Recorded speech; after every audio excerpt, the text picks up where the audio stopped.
వచనాలు. దోషి తన సిలువను తానే మోసుకుంటూ బయలుదేరాలి.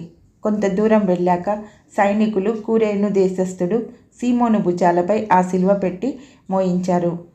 యేసును అరెస్టు చేసినప్పటి నుండి ఆయన అనుభవించిన యాతనను తలుచుకుంటే ఆయనకు సిలువ మోసే బలం లేకపోవడం ఆశ్చర్యం కాదు. అయితే సిలువను సీమోను మోయడంలో రమ్యమైన అంతరార్థం ఉందనిపిస్తుంది. దోషి తన సిలువను తానే మోయాలి. అలా మోయడం తాను నేరం చేశానని ఆ ఊరేగింపును చూస్తున్న వారందరికీ సాక్షార్థంగా ప్రదర్శన. యేసు నేరస్తుడు కాదు, మనందరం నేరస్తులం. మనందరిలో ఒకడిగా సీమోను ఆ సిలువ మోశాడు. సిలువ మరణం వరకు యేసుతో వెళ్తానన్నాడు సీమోను పేతురు. నిజంగా వెళ్ళినది కురేనీయుడైన సీమోను. సీమోను పస్కా పండుగ చేసుకుందామని యెరూషలేముకు వచ్చాడు. పస్కా బలి పశువును అక్షరాల కలుసుకున్నాడు.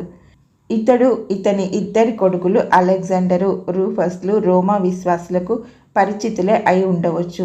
రోమా 16:3. మత నాయకులకు ఇంకా కక్ష తీరక సిలువ మోసిన చోటికి వెళ్ళి ఆయన దూషించారు. తమ నాయకులు చేసినదే సామాన్య ప్రజలు కూడా చేశారు. వారు ఆయన్ను ప్రవక్తగా, రక్షకునిగా, రాజుగా ఎగతాళి చేశారు. వీడు ఇతరులను రక్షించాడు అని వారు హేళనగా అన్న మాటలే అక్షర సత్యం. నరుల ఆగ్రహము నిన్ను స్తుతించును. కీర్తన 76:10. 6వ గడియలో 33వ వచనం. చిమ్మ చీకటి దేశమంతా అలుముకుంది. సృష్టికర్త పడుతున్న హింసలకు సృష్టి అంతా చీకటైంది. అది అద్భుతం, ఇది అద్భుతం. సహజంగా కలిగే గ్రహణం ఇసుక తుఫాను, మబ్బులు కమ్మడం కాదు. ఈ చీకటి ద్వారా దేవుడు తన ప్రజలకు సందేశం పంపుతున్నాడు. అది పస్కా దినం. ఆ కాలంలో ఈజిప్టు పైకి వచ్చిన 9వ తెగులు చీకటి. చివరిది 10వది జ్యేష్ఠ సంతతి మరణం.